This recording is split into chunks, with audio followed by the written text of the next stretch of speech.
Hello दोस्तों, स्वागत है आपका हमारे चैनल पर। आशा है आप सभी ठीक होंगे। तो आज की हमारी क्लास उपन्यास पर आधारित रहने वाली है, अर्थात कहे तो केवल प्रश्न रहेंगे, उत्तर क्लास के दौरान ही दे दिए जाएंगे। तो ध्यान दीजिएगा और अंत तक जुड़े रहिएगा। किसी प्रश्न में कोई डाउट हो तो कमेंट करके ज़रूर बता सकते हैं। ठीक है, देखते हैं पहला प्रश्न। द्विवेदी जी ने किस उपन्यास में लोरिक चंदा की कथा को मृक्ष कटिकम की कथा से जोड़ा है? द्विवेदी जी ने किस उपन्यास में लोरिक चंदा की कथा को मृक्ष कटिकम की कथा से जोड़ा है? तो पुनर्नवा। ठीक है, द्विवेदी जी ने पुनर्नवा नामक उपन्यास में लोरिक चंदा की कथा को मृक्ष कटिकम की कथा से जोड़ा है। आगे बढ़ेंगे। अनामदास का पोथा किस उपनिषद की कथा पर आधारित है? अनामदास का पोथा किस उपनिषद की कथा पर आधारित है? तो छंदोगय उपनिषद। ठीक है, अनामदास का पोथा छंदोगय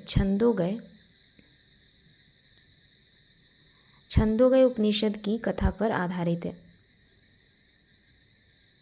आगे बढ़ेंगे। नटों की जिंदगी को उजागर करने वाला रांगे राघव का आंचलिक उपन्यास कौन सा है? नटों की जिंदगी को उजागर करने वाला रांगे राघव का आंचलिक उपन्यास कौन सा है? तो कब तक पुकारो। नटों की जिंदगी को उजागर करने वाला रांगे राघव का आंचलिक उपन्यास है कब तक पुकारो। सभी प्रश्न महत्वपूर्ण रहेंगे, इसलिए ध्यान दीजिएगा। आगे बढ़ेंगे। लौटती लहरों की बांसुरी किसका उपन्यास है? लौटती लहरों की बांसुरी भारत भूषण अग्रवाल का उपन्यास है। लौटती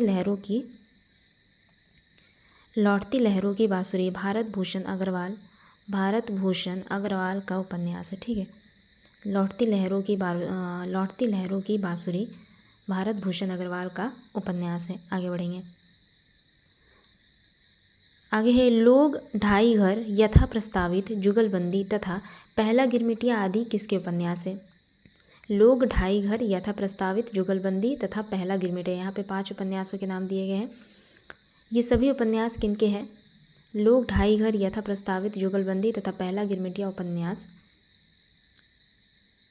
गिरिराज किशोर के हैं। ठीक है, गिरिराज किशोर के हैं ये सारे उपन्यास।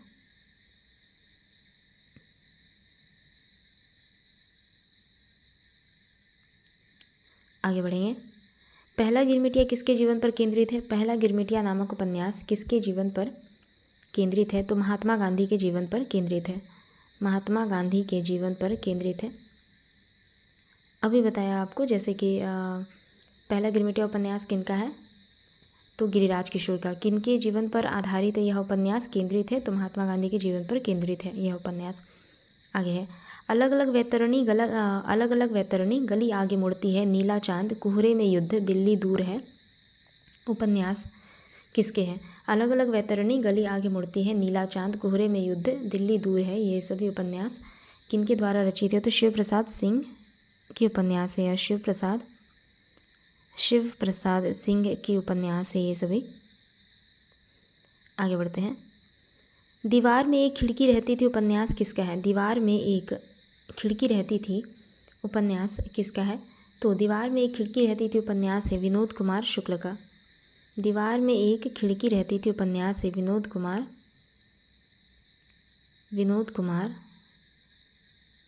शुक्ल का। ठीक है, आगे बढ़ेंगे। यह जो उपन्यास है, अगला जो उपन्यास है यह किनका है? तो लक्ष्मीकांत वर्मा का उपन्यास है। लक्ष्मीकांत वर्मा का उपन्यास है यह। आगे बढ़ते हैं। अगला उपन्यास किनका है? अगला उपन्यास है मनोहर श्याम जोशी का। मनोहर श्याम जोशी का उपन्यास है यह।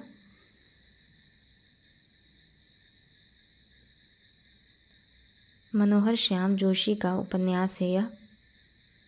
नेताजी कहीन किनका उपन्यास है? मनोहर श्याम जोशी का। अगला उपन्यास है टाटा प्रोफेसर और हमजाद नामक उपन्यास किनके हैं? तो मनोहर श्याम जोशी के ही उपन्यास है ये भी। टाटा प्रोफेसर और हमजाद ये दोनों ही मनोहर श्याम जोशी के उपन्यास हैं। विष्णु प्रभाकर का ज्ञानपीठ पुरस्कार उपन्यास कौन सा है? विष्णु प्रभाकर का ज्ञानपीठ पुरस्कृत उपन्यास।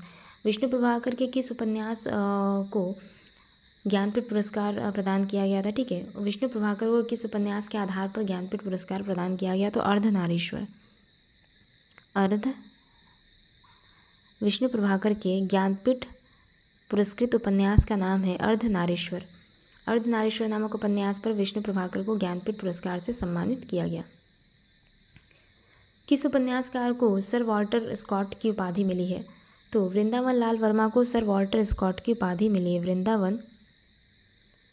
वृंदावन लाल वर्मा को सर वॉल्टर स्कॉट की उपाधि मिली है।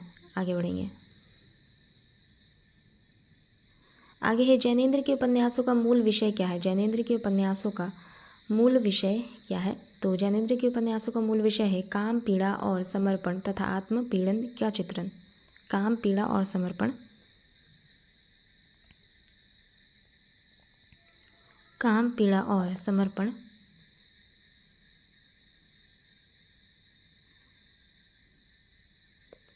तथा आत्मपीड़न का चित्रण।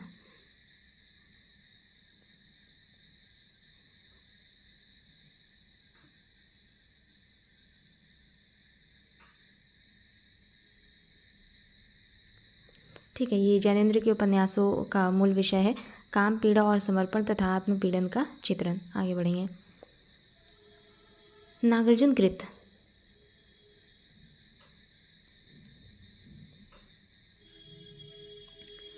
नागार्जुन कृत किस उपन्यास में एक वृक्ष को उपन्यास का नायक बनाया गया है?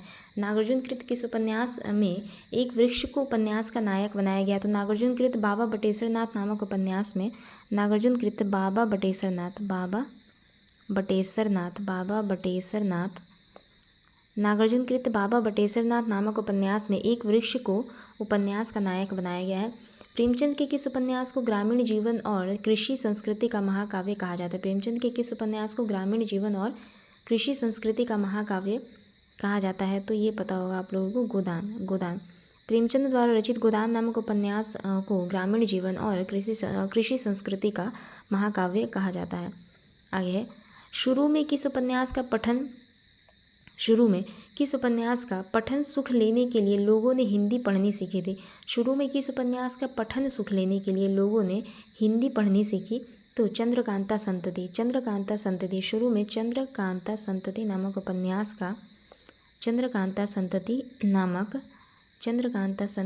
उपन्यास का पठन सुख लेने के लिए लोगों ने हिंदी पढ़नी सीखी। आगे है गोपाल राय ने हिंदी का प्रथम मौलिक उपन्यास किसे माना है? गोपाल राय ने हिंदी का प्रथम मौलिक उपन्यास पंडित गौरी दत्त द्वारा लिखित देवरानी जेठानी की कहानी को माना है। ठीक है, देवरानी जेठानी की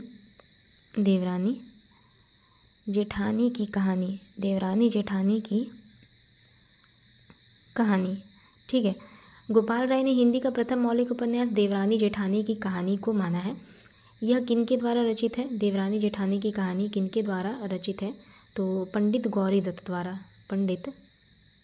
दत्त द्वारा रचित है यह रचना।